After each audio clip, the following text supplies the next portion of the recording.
ایک یہودی نے حضرت عمر بن خطاب رضی اللہ تعالیٰ عنہ سے کہا کہ اے امیر المومنین، تمہاری کتاب قرآن میں ایک آیت ہے جسے تم پڑھتے ہو، اگر وہ ہم یہودیوں پر نازل ہوتی تو ہم اس کے نزول کے دن کو یوم عید بنا لیتے۔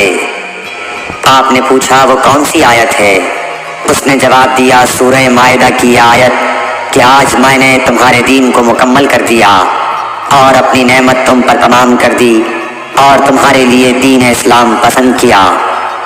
حضرت عمر رضی اللہ تعالیٰ عنہ نے فرمایا کہ ہم اس دن اور اس مقام کو خوب جانتے ہیں۔ جب یہ آیت رسول اللہ صلی اللہ علیہ وسلم پر نازل ہوئی، اس وقت آپ صلی اللہ علیہ وسلم عرفات میں جمعے کے دن کھڑے ہوئے تھے۔ صحیح بخاری حدیث نمبر 45۔